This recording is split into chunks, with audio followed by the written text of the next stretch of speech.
आप सभी भाई बहनों का आध्यात्मिक ज्ञानात्मक चैनल की ब्रह्म मुहूर्त उपदेश कक्षा में एक बार फिर स्वागत है। आज की चर्चा का विषय है एक सच्चाई, जिसके नीचे हमने लिखा है सत्संग करना होता है, अन्यथा फिर हमने देखी एक काले रंग से एक कुसंग होने लगता है। इस पर थोड़ा हमें विचार करना होगा। वैसे तो देखिए, हम जब काले रंग से कोई बात करते हैं, कुछ शब्द लिखते हैं, कोई वाक्य लिखते हैं, तो उस स्थिति विशेष से हमें बचना होता है, क्योंकि काला रंग अज्ञानता की निशानी है, तमोगुण की निशानी है, एक अधोगति की स्थितियां हैं, एक पतन का कारण बनती है। अक्सर हम देखिए सत्संग शब्द को, सतोगुण को सफेद रंग से दर्शाते हैं, आत्मा को, परमात्मा को। ये आत्मा और परमात्मा तो देखिए विशुद्ध सतोगुण ही सत्य है, जबकि माया या माया की गुण तो देखिए जड़ कहलाते हैं। लेकिन सापेक्ष दृष्टिकोण से तमोगुण से 10 गुना अच्छा रजोगुण है, रजोगुण से 10 गुना अच्छा सतोगुण है। इसीलिए सतोगुण को एक मुक्तिदायक गुण कहा जाता है, जबकि रजोगुण और तमोगुण एक बंधनदायक है। ये सतोगुण आपके हमारे जीवन में एक सत्संग की एक स्थितियां उत्पन्न करता है, हमें ज्ञानमय स्थिति में अपने आप को स्थित करता है। जब जब हम ज्ञानमय स्थिति में अपने आप को स्थित कर लेते हैं, तो आपको में सही गलत की पहचान होने लगती है। हम अपने बच्चों को देखिए भौतिक ज्ञान लेने के लिए बच्चों को स्कूल भेजते हैं। आरंभिक स्थितियों में तो देखिए प्ले स्कूल जाते हैं, नर्सरी कक्षा, फिर उनकी कक्षाएं पढ़ती हैं। अब भले ही आरंभिक स्थितियों में तो बच्चे भी रोते रोते जाते हैं, यानी कि ज्ञान लेने में किसी की रुचि नहीं होती। जबकि एक संसार में, संसार की गतिविधियों में, ये खेल तमाशे, विषय भोग, या यूं कहो कि संसारी एक चमक धमक, जिसको एक साधारण मनुष्य एक जल्दी प्रभावित हो जाता है। इसीलिए तो हमने देखिए क्या लिखा है, कुसंग होने लगता है। कुसंग का अभिप्राय देखिए भले ही प्रत्यक्ष रूप से तमोगुण से ही होता है, लेकिन रजोगुण में भी, क्योंकि संसारी आकर्षण होते हैं, और इन आकर्षणों को अगर एक साधारण मनुष्य बिना सतोगुण की लगाम से भोगता है। देखिए, जब हम गाड़ी बिना ब्रेक के चलाते हैं, तो फिर जहां कहीं भी हमने रुकना होता है, तो फिर वो गाड़ी रुक नहीं पाती। रुक नहीं पाती का अभिप्राय क्या है कि फिर दुर्घटनाएं होती हैं। इसलिए मैं बार बार कहता रहता हूँ कि जब तक मनुष्य का रजोगुण सतोगुण की लगाम से नियंत्रण में नहीं है, तभी तो भगवान श्री कृष्ण ने गीता में अर्जुन के रथ के 5 घोड़े दिखाए हैं। ये 5 घोड़े देखिए आपके हमारे भोग विषय हैं, गंध, रस, रूप, स्पर्श और शब्द। यही आपके हमारे देखिए संसारी आकर्षण है, संसार की जितनी भी चमक दमक है। चाहे आप देखिए आजकल तो 24/7 का एक नारा दिया जाता है। सभी मनुष्य देखिए इन विषय भोगों को कम अधिक भोगने में तो रुचि बनी रहती है।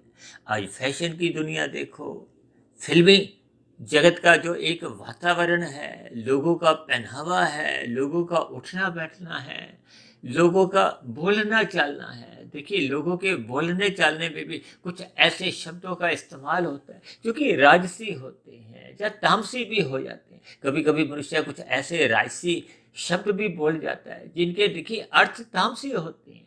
हालांकि देखिए इन सभी स्थितियों पर मेरा कोई प्रत्यक्ष विषय नहीं है, लेकिन हम सभी भाई बहनों को इन सभी इशारों को समझना होगा, अपने मिले हुए जीवन में सत्संग करना होगा। तभी तो हमने एक सच्चाई के साथ क्या शब्द लिखा है, सत्संग करना होता है, यानी कि हमें सत्संग अपने जीवन में सतोगुण का संग करना होता है। एक साधारण मनुष्य देखिए सत्संग को वृद्धावस्था के साथ जोड़कर एक बहुत बड़ी भूल करता है, जबकि सतोगुण का संग होना ही एक सत्संग है। हम सभी ज्ञानमय स्थिति में रहना आपका हमारा एक स्वभाव है। कोई भी मनुष्य अपने बच्चों से देखिए जब भी कोई जानकारी लेता है, कुछ पूछता है, तो हम चाहते हैं ना कि हमें सच सच बताओ। हम बच्चों से झूठ सुनना तो पसंद नहीं करते। हम कोई व्यवसाय भी, बड़े से बड़े उद्योग भी लगाते हैं, वहां भी हम अपने मैनेजर से देखिए जब भी कोई एक रिपोर्ट मांगते हैं, तो हम सच्चाई के आधार पे ही रिपोर्ट देखना पसंद करते हैं, सुनना पसंद करते हैं। उसी के आधार पे ही फिर आप भविष्य की एक योजना बनाते हैं। यानी इन सभी बातों से ये बात तो पक्की हो जाती है कि मनुष्य अज्ञानता में जीना नहीं चाहता, अज्ञानता में रहना नहीं चाहता। और शाम को जैसे ही देखिए सूर्य अस्त होता है तो अंधकार में स्थितियां उत्पन्न होती हैं। हम चाहे वाहन चला रहे हैं, चाहे घर पे हों, वाहन चलाते हैं तो हम अपने वाहन की लाइट ऑन कर देते हैं, प्रकाश में आंखों में नजर आता है। यदि हम घर में हैं तो अपने घर पे बल्ब ट्यूब जलाते हैं। इसी तरह सरकार द्वारा भी सड़कों पे लाइट जला दी जाती है। इनका अभिप्राय क्या है, इनका संदेश क्या है कि आपको हमें देखिए प्रकाश में ही नजर आता है। भले ही आपके हमारी आंखें पूर्ण रूप से स्वस्थ हों, लेकिन अंधकार में इन स्वस्थ आंखों को भी कुछ नजर नहीं आता, कुछ सूझता नहीं। ठीक इसी तरह आपका हमारा मन, जो आपके हमारे 5 जो ज्ञानेंद्रियां हैं, नाक, जिह्वा, आंख, त्वचा, कान, हालांकि इनको देखिए गोलक कहा जाता है। स्थूल शरीर की ये एक ज्ञानेंद्रियां हैं। इसी तरह हाथ, पैर, वाणी, लिंग, गुदा, ये 5 कर्मेंद्रियां हैं। शास्त्रों में स्थूल शरीर को भी तामसी कहा गया क्योंकि ये पृथ्वी, जल, अग्नि, वायु, आकाश का बना है। भले ही भगवान श्री कृष्ण ने इस मनुष्य योनि के महत्व को समझाने के लिए इसको रथ का नाम दिया। रथ का नाम इसलिए दिया है कि इस रथ को हम जिस दिशा में भी ले जाते हैं तो फिर ये रथ उसी दिशा में जाने लगता है। यदि हम इस रथ को, यानी कि अपने स्थूल शरीर को सत्संग करने की प्रेरणा नहीं देते, इसको जबरदस्ती सत्संग करवाते नहीं है, तो फिर क्या होता है? फिर कुसंग होने लगता है। कुसंग होने का अभिप्राय क्या है कि हम रजोगुण की स्थितियों में गिर जाते हैं या तमोगुण की स्थितियों में गिर जाते हैं। हालांकि रजोगुण को देखिए गिरना शब्द से हम कम ही जोड़ते हैं, लेकिन आज वर्तमान समय देखिए कलयुग चल रहा है। मनुष्य के भोग विषय बढ़ते जा रहे हैं, यानी कि संसारी चमक दमक, आप बेलों की स्थितियां देखो और माल की स्थितियां देखो, ये एक जैसी ही है। अब मेले तो देखिए अस्थायी रूप से संसार में देखे जाते हैं, लगते हैं, कुछ दिन में वो समाप्त हो जाते हैं। अक्सर आपने देखिए बड़े बड़े मेले, जैसे दिल्ली में देखिए प्रगति मैदान में मेला लगता है नवंबर के दिनों में, अंतर्राष्ट्रीय एक स्तर पे लगते हैं, तो वहाँ तो पूरे का पूरा एक शहर ही बसा हुआ लगता है, लेकिन फिर भी वो देखिए अस्थायी होते हैं। लेकिन वर्तमान समय में जो माल की स्थिति है वो तो देखिए बहुत ही पक्के स्तर पर बनाया गया है। और माल में घूमने मात्र से एक साधारण मनुष्य में देखिए विषय भोगों को भोगने की एक अंदर से प्रवृत्ति जागती है। मनुष्य उन विषय भोगों को अधिक से अधिक भोगना चाहता है। तभी तो संसार में ये 24/7 का जो एक नारा है, ये एक स्लोगन है, लोगों के दिमाग में पूर्ण रूप से बैठता जा रहा है। जबकि लोगों ने अपने जीवन में जो एक कार्य दिवस है वो घटाते गए। देखिए मनुष्य को 7 दिन काम करना चाहिए। हालांकि मेरा देखिए इस स्थिति विशेष पे कुछ अलग ही दृष्टिकोण है। यहाँ 7 दिन काम करने का अभिप्राय देखिए एक स्थूल शरीर को क्रियाशील रखने से है। क्योंकि हम 7 दिन खाते हैं तो उस खाए गए भोजन को पचाने के लिए आपके हमारे स्थूल शरीर को एक नियंत्रण में रखना जरूरी है। नियंत्रण का अभिप्राय उसको एक क्रियाशील करना है। क्रियाशीलता अगर कमजोर पड़ने लगती है तो फिर आपका हमारा खाया पिया पचता नहीं है। वो विभिन्न प्रकार के विषैले तत्वों में एक आपको में रोग ग्रसित करता है। देखिए इन सभी स्थितियों पर आपको में विचार करना होगा, क्योंकि सभी स्थितियों का आपके हमारे जीवन में प्रत्यक्ष रूप से, अप्रत्यक्ष रूप से कुछ ना कुछ संबंध बना रहता है। इसीलिए तो हमने आज लिखा है, एक सच्चाई सत्संग करना होता है। ये सत्संग को हो, सात्विक स्थिति को हो, इन सभी स्थितियों को जब तक आपका हमारा जीवन एक अनुशासित नहीं होता, मर्यादित नहीं होता, तो फिर ये रजोगुण में या तमोगुण की गलियों में फिर ये सहज ही आवारागर्दी करने लगता है। क्योंकि आपका हमारा ये जो मन है इसको महाइंद्रिय कहा जाता है। ये स्थूल शरीर का जो पूर्ण रूप से नियंत्रण है ये मन के ऊपर है। तभी तो मन को देखिए बंधन दायक भी कहा जाता है, मुक्तिदायक भी कहा जाता है। अक्सर शास्त्रों में भी ऐसा है, ये मन ही बंधन है। मन संसार में लग गया तो ये बंधेगा, संसार में हट के यदि परमात्मा में ये मन लग गया तो फिर ये एक मुक्तिदायक है। परमात्मा में मन लगने से ही फिर देखिए ये एक श्रद्धा पूर्वक सत्संग होने लगता है।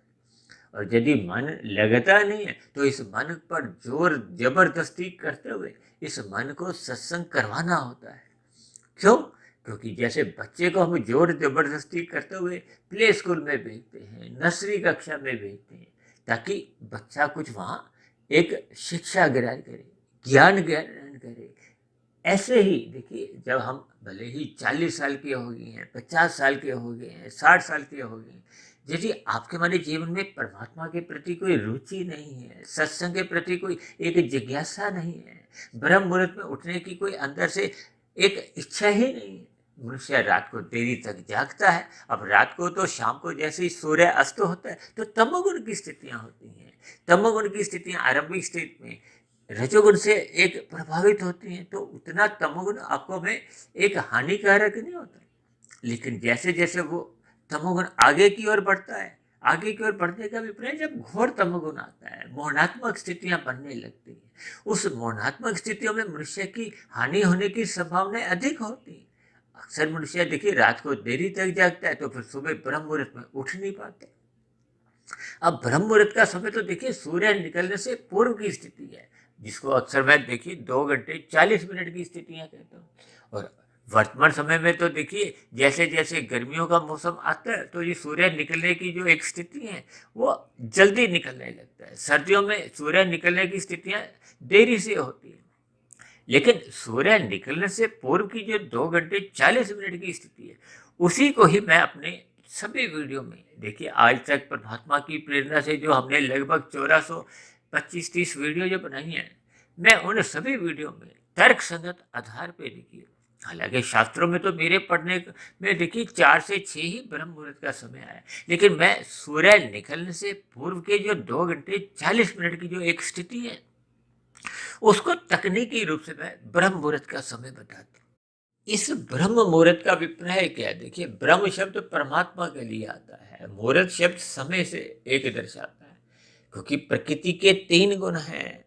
शाम को सूर्य के ढलते ही जो तमोगुण की स्थिति होती है, तो गुजरा हुआ दिन में जब हम क्रियाएं करते हैं वो रजोगुण होता है।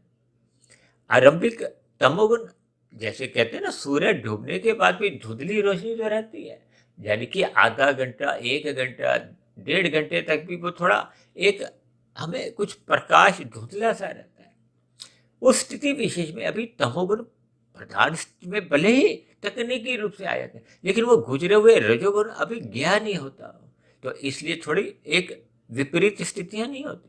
लेकिन जैसे जैसे रजोगुण समाप्त हो जाता है तो फिर घोर तमोगुण की स्थितियां आती है, जिसको शास्त्रों में और मैं भी बार बार कहता रहता हूँ कि हमें नींद लेनी चाहिए घोर तमोगुण में, और उससे आगे की जो तमोगुण की स्थिति है। इसी तरह घोर तमोगुण के बाद फिर देखिए तमोगुण कुछ कमजोर होने लगता है। क्यों? क्योंकि उसका कारण है कि उसके बाद का जो तीसरा गुण है सतोगुण, वो आने का एक आरंभिक स्थितियां बनती हैं। हालांकि आरंभिक सतोगुण उतना प्रभावशाली नहीं होता, इसीलिए देखिए उस तमोगुण को वो प्रभावित कर नहीं पाता। लेकिन उसके बाद का जो एक सतोगुण की स्थिति होती है वो ब्रह्म मुहूर्त की होती है, क्योंकि सत्संग का अभिप्राय सतोगुण का संग करने से है। सतोगुण का संग जब हम एक श्रद्धा पूर्वक करते हैं तो आपके हमारे मन के भीतर अपने आप ही वो मन में शुद्धिकरण होने लगता है, यानी कि आपका हमारे अंतःकरण में मन, बुद्धि और अहंकार ये एक सात्विक स्थिति में पहुंचने लगते हैं। कहते हैं ना, जैसा संग वैसा रंग। देखिए, संग क्या है? इन गुणों का संग। इन गुणों का संग कहो, या इसी प्रकार आप अपने जीवन में देखिए, यदि तामसी लोगों का संग करते हो तो आपके जीवन में भी वो तामसी स्थितियां बनने की संभावनाएं बढ़ने लगती हैं। यदि आप सात्विक लोगों के साथ ही उठना बैठना रखते हो तो आपके जीवन में देखिए सात्विक स्थितियां बनने की एक संभावनाएं बनने लगती है। ये देखिए, संग का रंग एक सहज स्थिति है। आप कोले को उठाओगे, आप कोला उठाकर भले ही तुरंत फेंक भी दो, लेकिन आप और हम देखोगे कि आपके हमारे हाथ काले हो जाते हैं। उसका कारण क्या है? कि हमने कोला उठाया, उठाने का मतलब संग किया। इन सभी स्थितियों को हमें समझना चाहिए, क्योंकि प्रकृति की एक व्यवस्था में आपका हमारे स्थूल शरीर जो कि स्वभाव से तामसी है, और शास्त्रों में कहा गया कि इसके जो 5 भोग्य विषय हैं, जिनके कारण इसकी एक स्थिति बनी है, इनका एक जन्म हुआ है, इसके पीछे का कारण आपके हमारे भोग्य विषय ही है। ये सूक्ष्म भूत भी कहलाते हैं। इसीलिए तो देखिए स्थूल शरीर का अपने सूक्ष्म भूतों के साथ कहो या स्थूल शरीर का इन विषय भोगों से एक आकर्षण बना ही रहता है। बना ही रहने का मतलब ये एक स्वभाव है। ये दोनों तामसी स्थितियां हैं। इसीलिए तो इस स्थूल शरीर की ज्ञानेंद्रियां और कर्मेंद्रियों के ऊपर मन की स्थिति रखी गई है। अब मन देखिए यदि तामसी है तो फिर वो अनित्यगत कार्यों में लगता है। यदि राजसी है तो विषय भोगों में वो उसकी प्रवृत्ति जागने लगती है। और यदि सात्विक है तो उसकी सत्संग में एक रुचि जागने लगती है। अब ये जो मन है, मन के ऊपर भी परमात्मा ने एक और सुरक्षा रखी है, वो है बुद्धि तत्व की। अब बुद्धि तत्व तो देखिए स्वभाव से ही एक सात्विक माना गया है। कहते हैं ना, बुद्धिमान बनो, विवेकशील बनो, बुद्धि अपनी सदा ऑन रखो। अक्सर देखिए इन सभी स्थितियों पर हम कहते रहते हैं कि तेरी बुद्धि क्या घास चरने गई। ये सभी स्थितियां कभी कभी हम साधारण बोलचाल में कहते रहते हैं। इनका अभिप्राय यही है कि हमें बुद्धि को एक सात्विक स्थिति में रखना है। अब जब जब देखिए बुद्धि भी अगर सात्विक नहीं रहती, अब ये सात्विक बुद्धि तो तभी रह पाती है जब हम सत्संग करते हैं, सत्वगुण को महत्व देते हैं, ज्ञान में स्थिति में रहते हैं, अपने जीवन को एक व्यवस्थित रखते हैं, अपनी दिनचर्या को एक व्यवस्थित रखते हैं।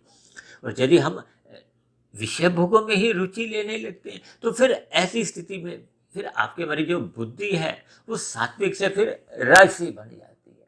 अब प्रकृति के क्योंकि 3 गुणों में हमने कहा था ना, तमोगुण से 10 गुना अच्छा रजोगुण है, रजोगुण से 10 गुना अच्छा सतोगुण है। जिसको अक्सर मैं देखिए बार बार संख्या के आधार पर, अंकों के आधार पर भी तमोगुण को 1, रजोगुण को 10 और सतोगुण को 100 से संबोधित करता हूँ। और कभी कभी तो मैं परमात्मा को विशुद्ध सतोगुणी सत्ता से दर्शाते हुए आत्मा परमात्मा को हम 1000 से संबोधित करते हैं, ताकि आपको मैं इनके अंकों के आधार पर इन सभी स्थितियों का बोध हो, इनकी महत्ता का एक समझ है। जैसे हम 1 के सिक्के को तो महत्व नहीं देते, 10 के सिक्के को महत्व देते हैं। और जब 10 के सिक्के के साथ 100 का नोट पड़ा हो तो हम 100 को महत्व देते हैं। और इस तरह जब 100 के नोट के साथ ही 1000 का नोट हो, यानी 2000 का नोट हो, तो हम उस स्थिति विशेष को महत्व देते हैं। ठीक इसी तरह हमें अपने मिले हुए जीवन में परमात्मा को महत्व देना है। हमने 1000 के साथ जुड़ना है, उस 2000 संख्या के साथ जुड़ना है, उस विशुद्ध सत्वगुणी सत्ता के साथ जुड़ना है, क्योंकि वो एक अनंत स्वरूप सत्ता है। अनंत स्वरूप सत्ता का अभिप्राय कि परमात्मा में दुख लेश मात्र भी होता ही नहीं है। शास्त्रों में बार बार कहा गया है कि आत्मा केवल और केवल ज्ञान स्वरूप है। और ज्ञान स्वरूप तब तक रहती है जब तक हम विशुद्ध सत्वगुणी सत्ता से एक समुखता बनाए रखते हैं, परमात्मा की स्मृति जगाए रखते हैं। और यदि हम परमात्मा से विमुख होने लगते हैं तो आपका हमारा जो एक आत्मा की जो एक ज्ञान में स्थिति है वो अवरत होने लगती है। क्योंकि हम जैसे ही परमात्मा से विमुख होते हैं तो हम सुमुख किसके होते हैं? संसार के। संसार का मतलब ये 3 गुणों से। अब इन 3 गुणों में भी यदि हमारा संग रजोगुण से हो रहा है, क्योंकि संसार के जितने भी आकर्षण हैं, विषय भोग हैं, वो देखिए संसारी चमक दमक, इसको राजसी कहा जाता है। ये स्त्री पुरुष का जो एक आपसी आकर्षण भी है उसको भी रजोगुण से जोड़ा जाता है। यानी कि संसार कुल मिलाकर ये तो राजसी है। और इस राजसी संसार को पाने के लिए यदि हम धर्मानुसार कर्म करते हैं, शास्त्रों में जो विधि विधान द्वारा विहित कर्म कहे गए उनको हम करते हैं, तब तक तो आपका हमारा फिर वो रजोगुण एक तामसी नहीं बनता। यानी कि हम तमोगुण में उस रजोगुण की प्राप्ति के लिए गिरते नहीं है, हम एक निषेध कर्म नहीं करते। अब जैसे यातायात के हम नियमों का पालन करते हैं, तो हम निषेध कर्म यदि नहीं करते तो आपके हमारे चालान कटते नहीं है। चालान तभी कटते हैं जब हम निषेध कर्म करते हैं, यातायात के नियमों का उल्लंघन करते हैं। ठीक कर्मफल सिद्धांत में ऐसी व्यवस्था अनादि काल से एक कर्मबद्ध तरीके से चलती आ रही है।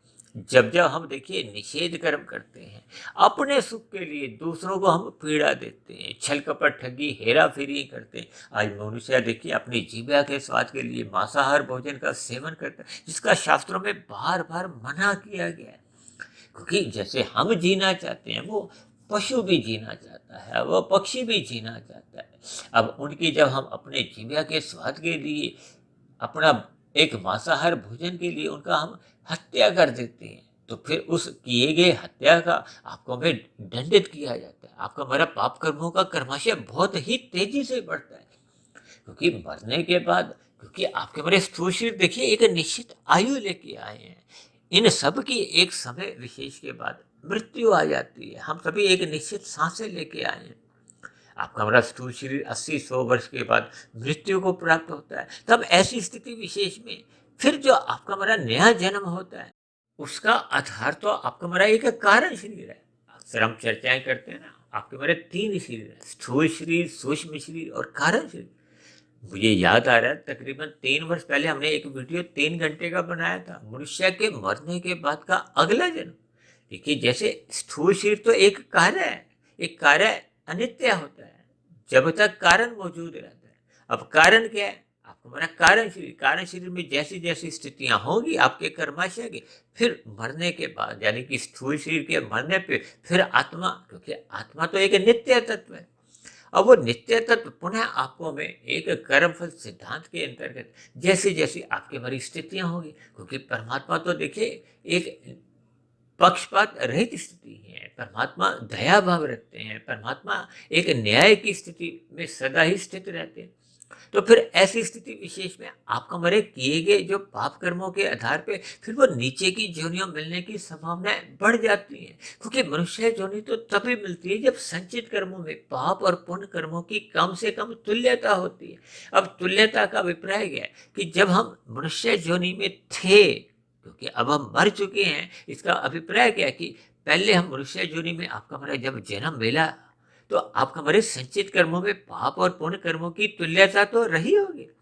अब वर्तमान जीवन में यदि हमने अपना दिनचर्या बिगाड़ ली थी, मांसाहार भोजन का सेवन किया, मादक पदार्थों का सेवन किया, यदि मनुष्य मादक पदार्थों का सेवन करता है तो उसकी जो बुद्धि है, जो सात्विक स्थिति है, वो राजसी फिर तामसी बन जाती है। तामसी बुद्धि का अभिप्राय क्या है कि हम अचेत होने लगते हैं। अब देखिए मनुष्य जब शराब पीता है, सिगरेट पीता है, ये गुटखे तंबाकू नशे के पदार्थ लेता है, तो अपने आप को एक अचेत स्थिति में पहुंचा देता है।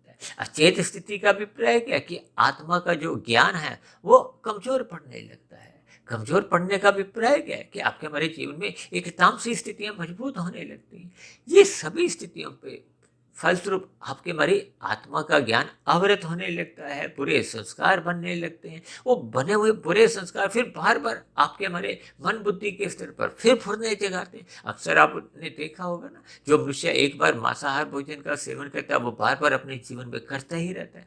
कोई मनुष्य एक बार सिगरेट पीता है या शराब पीता है, वो पुनः बार बार प्रतिदिन ही या हफ्ते में या ब्याह शादियों में, देखिए इन शब्दों को आपने पकड़ना नहीं है, इनके भावार्थ को आपने समझना है कि मनुष्य की ये प्रवृत्ति है, जिस चीज में उसको एक एक रस आने लगता है, जब मनुष्य इन सभी बुराइयों में रस लेने लगता है तो ये कुसंग की स्थितियां हैं। यानी कि कुसंग अपने आप तब होने लगता है जब हम सत्संग छोड़ देते हैं, जब आपके हमारे जीवन में सत्वगुण का संग नहीं होता, हम ब्रह्म मुहूर्त में सोए रहते हैं, तो ये सभी स्थितियां आपका हमारा सत्संग कमजोर करती हैं, सात्विक स्थितियां कमजोर करती हैं।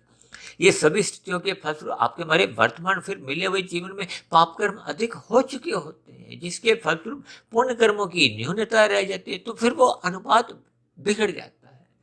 और मनुष्य योनि, क्योंकि मैंने अभी बताया ना, तभी मिलती है जब संचित कर्मों में पाप और पुण्य कर्मों की तुल्यता रहती है या पुण्य कर्मों की अधिकता रहती है। तब ऐसी स्थिति विशेष में देखिए कोई भी मनुष्य मरने के बाद अब नीचे की योनि में जाना तो नहीं चाहता। अब नीचे की योनियों को तो ऐसे कितने ही योनि है जिनके मनुष्य नाम सुनकर भी काम उठता है। अब कोई मनुष्य चाहता है कि वो छिपकली बने, नेवला बने, सांप बने, कॉकरोच बने। ये सभी स्थितियों में मनुष्य जाना नहीं चाहता, लेकिन ना जाते हुए भी जब आपका हमारा कर्माशय बिगड़ जाता है, देखिए जब हम वर्तमान जीवन में पाप कर्म अधिक कर जाते हैं, पुण्य कर्म कम रह जाते हैं, तो फिर वो जो पहले की जो एक स्थितियां थी जन्म के समय, वो फिर बिगड़ जाती हैं। अब जो नया कर्माशय है यानी कि मनुष्य योनि तो देखिए कर्म योनि है, शेष योनियां तो भोग योनि है। अब नीचे की योनियों में जब जन्म लेने को हम बाध्य हो जाते हैं, तो फिर नीचे की योनियों में तो देखिए पाप कर्मों का नाश अपने आप ही होता है, लेकिन नीचे की योनियों में भी देखिए जो बुरे संस्कार हैं वो अपने आप समाप्त नहीं होते। इसलिए बार बार कहा जाता है सत्संग करो, सत्संग करो। अक्सर ऐसे शब्द सुनने से एक राजसी मनुष्य को थोड़ा अच्छा नहीं लगता, और कुछ तामसिक मनुष्य तो देखिए बुरा भी मान जाते हैं कि आप प्रतिदिन ही कहते रहते हो कि सत्संग करो, सत्संग करो, ब्रह्म मुहूर्त में उठो। इन वीडियो को आप एकांत भाव से सुनो, एकाग्रचित्त होकर सुनो। देखिए, इन सभी स्थितियों के पीछे का ज्ञान विज्ञान आपको में समझना होगा। यदि मनुष्य रजोगुण में ही गहरे तल पे अपने आप को स्थित कर लेता है, तो रजोगुण तो देखिए 10 की स्थिति है, और तमोगुण 1 की स्थिति है, और सतोगुण तो देखिए 100 की स्थिति है, और विशुद्ध सतोगुण परमात्मा 1000 की स्थिति। तब ऐसी स्थिति विशेष में जब जब मनुष्य रजोगुण में ही अपने आप को गहरे तल पे स्थित करने लगता है, तब उसकी जो बुद्धि है वो भी राजसी बन जाती है या तामसी बन जाती है। तब ऐसी स्थिति विशेष में मन तो देखिए पहले ही विषय भोगों में उसकी एक फिसलन होती है, तो फिर मन और बुद्धि में भी एक दोस्ती हो जाती है। फिर इंद्रियों के साथ मन बुद्धि मिलकर फिर वो मनुष्य का एक कुसंग होने लगता है। इस स्थितियों को हमें ज्ञान पूर्वक समझना होगा। 10 के पास देखिए 1 है। अक्सर मैं बार बार कहता रहता हूँ कि रजोगुण का पड़ोसी देखिए तमोगुण है। जब जब मनुष्य रजोगुण में गहरे तल पे उतर जाता है, तो फिर उसका सतोगुण का जो एक पकड़ा हुआ हाथ है वो छूटने लगता है, क्योंकि सतोगुण 100 की स्थिति है। इसीलिए तो हमारे ऋषियों ने देखिए विभिन्न प्रकार के कर्म कांड रखे हैं। भारत में तो देखिए हर दूसरे तीसरे चौथे दिन कोई ना कोई पर्व आ जाता है। पर्व किस लिए है? कि हम सतोगुण से जुड़े हैं, हम परमात्मा से जुड़े। अब ये जो हर 6 महीने बाद देखिए नवरात्रि की स्थितियां आती हैं, भले ही उनके पीछे का आधार देखिए मौसम में एक बदलाव की भी स्थितियां आती हैं, लेकिन इन सभी स्थितियों से जब हम ज्ञान पूर्वक जुड़ते हैं, तो आपके हमारे मन बुद्धि एक सात्विक बनने लगते हैं। आपके हमारे विषय भोगों के प्रति जो एक रुचि गहरे तल पे बनी होती है, वो थोड़े एक मर्यादा में रहने लगती है। आपका हमारे जीवन में सात्विकता आने से परमात्मा के प्रति आपके हमारी प्रीति जगने की एक स्थितियां बनती हैं। लेकिन एक साधारण मनुष्य उन स्थितियों को देखिए बेमन से करता है, लोभ से करता है, भय से करता है। तब ऐसी स्थिति विशेष में वो उन कुछ दिनों विशेष में या उन पर्वों के दौरान अपने आप को सात्विक बना लेता है, लेकिन फिर पुनः वो अपने संसार में रजोगुण में लौट आता है। तो फिर उसके जीवन में देखिए राजसी या तामसी स्थितियां ही बनी रहती हैं। और शास्त्रों में तो बार बार कहा गया है, निषेध कर्म करने का अभिप्राय कुसंग से है। और मैं तो अक्सर अपनी चर्चाओं में यहाँ तक भी कहता हूँ कि तमोगुण का संग प्रत्यक्ष रूप से कुसंग है, और रजोगुण का संग भी देखिए अप्रत्यक्ष रूप से कुसंग की ओर ही हमें गिराने लगता है। क्योंकि सत्संग का जो प्रत्यक्ष संग है वो तो देखिए सतोगुण का संग है, ब्रह्म मुहूर्त में उठने की स्थिति है, परमात्मा का ध्यान लगने की स्थिति है। और यदि हम सतोगुण का संग ही नहीं करते, अपनी सात्विक स्थिति को हम मजबूत ही नहीं करते, तो फिर देखिए जो परमात्मा से जुड़ने की जो एक स्थिति है, जैसे एक नींव मजबूत तैयार होने पे ही हम उस पर एक ऊंची इमारत खड़ी कर सकते हैं। ये ऊंची इमारत क्या है? देखिए भगवान श्री कृष्ण ने कर्म योग, ज्ञान योग, भक्ति योग का जो एक सुंदर उपदेश दिया, ये आपके हमारे मनुष्यों के लिए है। इसको हमें अपने जीवन में समझना होगा। कर्म योग का अभिप्राय ही देखिए निष्काम भाव से कर्मों से है। आज मनुष्य देखिए जब निष्काम भाव से कर्म ही नहीं करता, अपने कर्तव्य कर्मों को निभाता ही नहीं है, केवल राजसी या तामसी कर्म करता है, तो फिर ऐसी स्थितियों में देखिए उसके जीवन में जो कर्मों की स्थितियां हैं वो बिगड़ने लगती हैं, संस्कारों की स्थितियां बिगड़ने लगती हैं। ये कुसंग के संस्कार जल्दी बनते हैं, क्योंकि आरंभिक स्थितियों में ही आपका हमारा मन कुसंग में जुड़ा होता है। तो फिर वो आरंभिक स्थिति में ही आपका हमारा संस्कार 10 की स्थिति में होता है, क्योंकि तन 1 है, मन 10 है। तो मन आरंभिक स्थितियों में कुसंग में जब रस लेता है, तो उसका मन आरंभिक स्थितियों में ही वो बुरे संस्कार बनाने लगता है।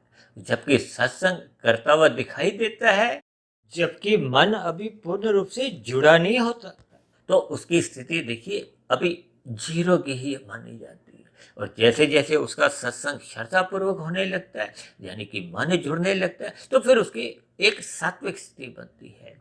यानी वो 10 की स्थिति में फिर उसका एक चिंतन होने लगता है। तभी तो बार बार कहा जाता है कि किए गए सत्संग का चिंतन करो, मनन करो, तब तक जब तक संस्कार नहीं बने। देखिए तन के स्तर पर जब हम श्रद्धापूर्वक कानों द्वारा सत्संग सुनते हैं या आंखों द्वारा पढ़ते हैं, यदि हम किसी ग्रंथ को देखिए श्रद्धापूर्वक पढ़ते हैं, वो भी एक सत्संग ही है। हम गुरु के प्रवचनों को सुनते हैं, वो भी एक सत्संग ही है। हम परमात्मा का ध्यान लगाते हैं, वो भी एक सत्संग ही है। यानी कि जब जब हम देखिए एक श्रद्धापूर्वक स्थिति में अपने आप को स्थित करते हैं, तो फिर मन में एक उसका शुभ संस्कार बनता है। फिर मन से देखिए कारण शरीर में एक संस्कार बनाने के लिए आपको में एक लंबा एक तपस्या कहो, साधना कहो, वो करनी होती, क्योंकि मन 10 की स्थिति है और कारण शरीर देखिए 100 की स्थिति में है। शुभ संस्कार बनाने के लिए 10 से 12, 15, 20, 25 यानी कि बढ़ते बढ़ते कभी कभी तो मैं यहाँ तक भी कहता हूँ ना कि शुभ संस्कार बनाने के लिए तो ये जीवन भी छोटा पड़ जाता है। और बुरे संस्कार तो देखिए क्षण भर का कुसंग करते ही बढ़ने लगते हैं। इसलिए मैंने आज देखिए अपनी वीडियो का नाम ही भले ही बहुत लंबा नाम है, एक सच्चाई सत्संग करना होता है, यानी कि ये आपको में प्रयास करना होगा, आपको में मेहनत करनी होगी।